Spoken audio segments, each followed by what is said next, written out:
Hello friends, आज मैं आपके साथ इकोनॉमिक्स का एक और टॉपिक लेके आया हूँ और टॉपिक का नाम है लॉन्ग रन कॉस्ट कर्व्स। शुरू करने से पहले बता दूं कि चैप्टर का नाम है थ्योरी ऑफ कॉस्ट या कॉस्ट, और इस चैप्टर के सारे लिंक्स आपको इस वीडियो के डिस्क्रिप्शन में मिल जाएंगे। चलिए शुरू करते हैं कि लॉन्ग रन में टोटल कॉस्ट कर्व्स या कॉस्ट कर्व्स या लॉन्ग रन टोटल कॉस्ट या long run average cost, long run marginal cost कैसी होती हैं। A firm may be able to increase the output in the short run only by adding variable factor of production।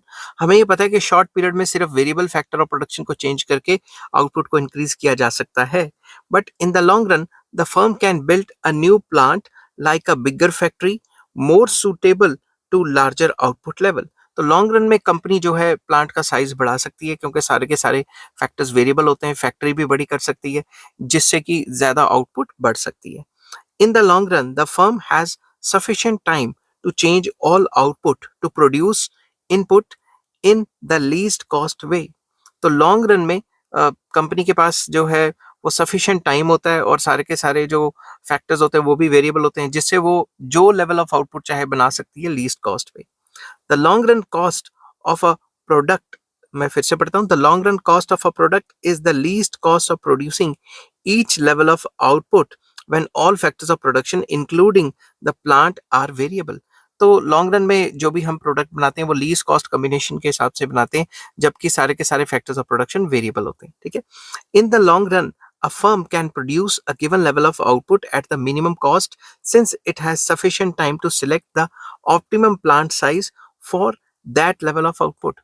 तो long run में जो companies है या जो firm है वो लीस्ट कॉस्ट जो कॉम्बिनेशन है वो ही प्रोड्यूस करती है, और लीस्ट कॉस्ट कॉम्बिनेशन इसलिए प्रोड्यूस कर पाती है क्योंकि उसके पास सफिशिएंट टाइम होता है कि वो अपने प्लांट के साइज को इतना ऑप्टिमल लेवल पे या ऑप्टिमम लेवल पे ले जाती है जिसमें उसकी कॉस्टिंग कम पड़ती है। अब ये लीस्ट कॉस्ट कॉम्बिनेशन क्या होता है वो मैंने प्रोडक्शन के टॉपिक में ऑलरेडी अपलोड किया हुआ है, आप वहां जाके चेक कर सकते हैं। अगर आपको नहीं मिले तो मुझे कमेंट कर देना, मैं आपको लिंक शेयर कर दूंगा।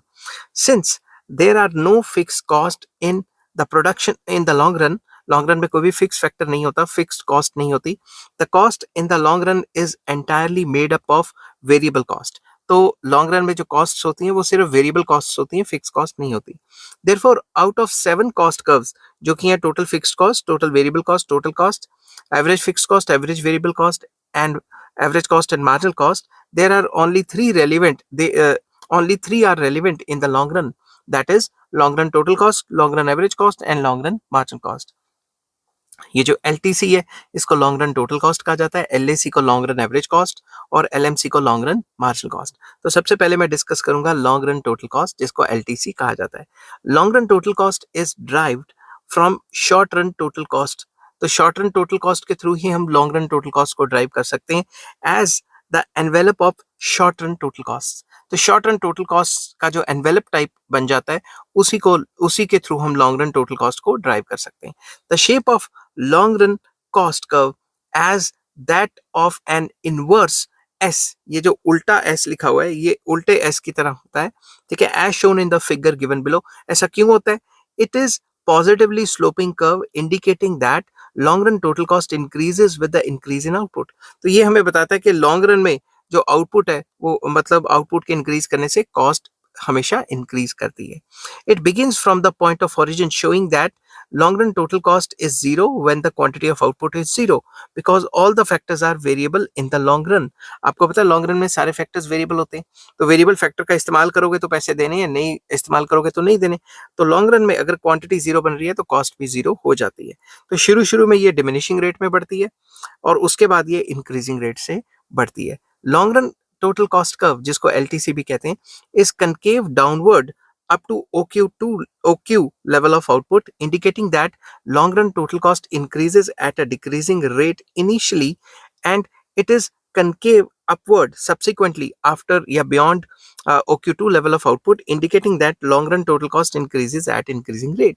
तो शुरू शुरू में ये diminishing rate की होती है, बाद में ये increasing rate की हो जाती है। ठीक है, अब आप ध्यान से समझना इस बात को। भाई शॉर्ट रन में भी तो लॉन्ग रन जो शॉर्ट रन में भी तो जो टोटल वेरिएबल कॉस्ट थी वो ऐसे ही बनती थी। तो टोटल वेरिएबल कॉस्ट क्या दिखाती है? वेरिएबल फैक्टर्स की कॉस्ट दिखाती है।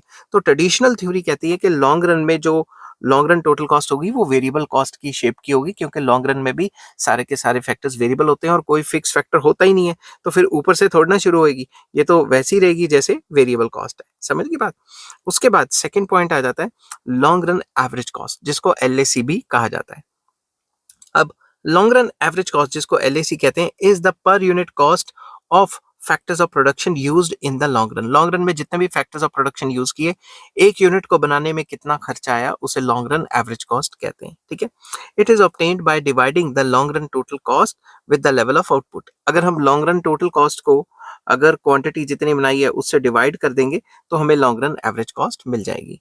It shows the lowest per unit of cost producing each level of output when all inputs have been adjusted, that is when any plant size can be built. Simple words में sorry, ये हमें show करती है कि lowest possible point क्या होगा जिसमें हम अपनी कॉस्ट को मिनिमम तक लेके जाएं। ऐसी आउटपुट लेवल को डिटरमिन करेगी जिसमें हम अपनी इनपुट्स को इस हिसाब से यूज करेंगे कि आउटपुट ज्यादा से ज्यादा हो और जो कॉस्टिंग है वो कम से कम हो। ठीक है। A rational producer in the long run will produce each level of output with the help of such a plant which minimizes the average cost. तो एक रैशनल प्रोड्यूसर वही काम करना चाहेगा, तब तक माल बनाना चाहेगा जब तक उसकी long run average cost minimum नहीं पहुंच जाती। शॉर्ट रन एवरेज कॉस्ट, जिसको SAC भी कहा जाता है, corresponds to a particular plant and a firm in the short run can use this plant more or less intensively by applying more and more of the variable factors on it. Short run में क्या होता है, short run में ये जो average cost होती है इसमें सॉरी, जो प्लांट का साइज होता है वो फिक्स रहता है। अब प्लांट के साइज को फिक्स करके अगर हम नीचे से क्वांटिटी को बढ़ाते रहें इसी प्लांट के ऊपर वेरिएबल फैक्टर लगाते रहें ज्यादा से ज्यादा, तो कॉस्ट कभी कभी बढ़ भी जाती है। समझिए बात। बट लॉन्ग रन में ऐसा नहीं होता। लॉन्ग रन में हम वही कॉम्बिनेशन चूज करते हैं जिसमें एवरेज कॉस्ट मिनिमम है, मतलब LAC मिनिमम है। For every plant there is a particular short run average cost and since in the long run the firm can change the size of plant, it can move from one short run average cost to another. तो short run average cost समझ लो ऐसे ऐसे हैं, हर एक short run average cost एक अलग plant की होती है, मगर लॉन्ग रन में तो हम प्लांट का साइज चेंज कर सकते हैं। इसी वजह से लॉन्ग रन में एवरेज कॉस्ट इस तरीके से होती है, शॉर्ट रन एवरेज कॉस्ट को मिला के बनी होती है। जैसे ये शॉर्ट रन एवरेज कॉस्ट, अगली शॉर्ट रन एवरेज कॉस्ट, अगली, समझ गई बात, तो इनसे ड्राइव होती है। तो long run average cost is generally U shaped, but U shape of the long run average cost curve is flatter than the short run average cost curve. तो ये भी U shape है, मगर इसका जो U shape है वो short run average जो short run average cost curve है उसके U shape से थोड़ा सा flatter है। flatter मतलब थोड़ा सा लंबा जाएगा और थोड़ा सा U shape खुला हुआ होगा। ठीक है। U shape of the LAC curve implies that LAC मतलब long run average cost falls first, reaches the minimum and then rises.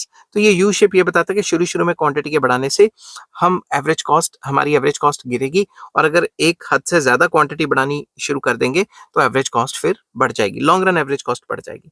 Thus in the above figure LAC falls up to point A point तक गिरी, that is up to OQ level of output, rises beyond and rises beyond beyond the output, OQ भी कह सकते हो, and is minimum at point A point पे minimum रहेगी। LAC is U shaped because of the economies and diseconomies. LAC ये जो U shape होती है ये internal economies और internal diseconomies की वजह से होती है। ये मैं आगे डिस्कस करूंगा, उसके ऊपर मैंने सेपरेट क्वेश्चन बनाया है जिसका भी लिंक आपको इस वीडियो के डिस्क्रिप्शन में मिल जाएगा।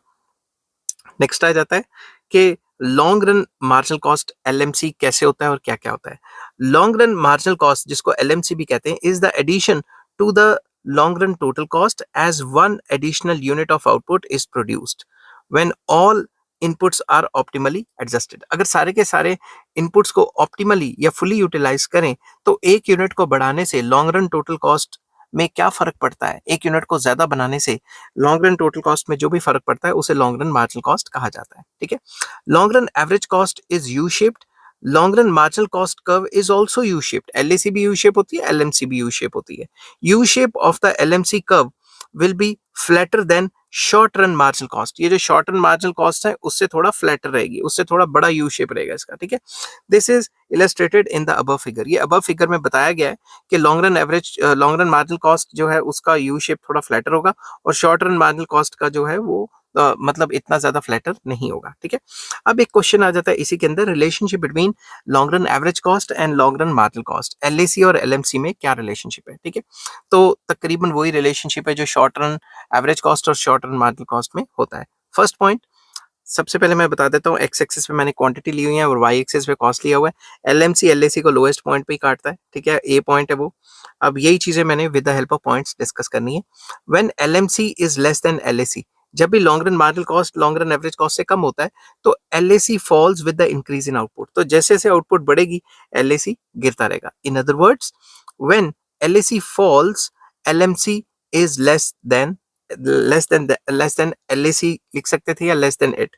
तो सिंपल वर्ड्स में जब भी एलएसी गिरता है तो एलएमसी उससे भी नीचे होता है, एलएसी के गिरने से एलएमसी उससे कम होता है, ठीक है। It is seen in the given figure that so long as LMC curve lies below the LAC curve up to OQ level of output या OQ amount of output, LAC curve is negatively sloping। तो जब तक LMC LAC से नीचे था OQ level of output तक LAC लगातार गिर रही थी। It does not matter whether LMC curve itself sloping downwards or upwards। तो LMC डाउनवर्ड स्लोपिंग भी हो सकती है, अपवर्ड स्लोपिंग भी हो सकती है, मगर जब तक ये LAC के नीचे रहेगी जब तक ये LAC के नीचे रहेगी तब तक LAC गिरती रहेगी। इन other words, when LAC is falling LMC is less then LAC, तो जब LAC गिरती है तो LMC LAC से नीचे ही रहती है।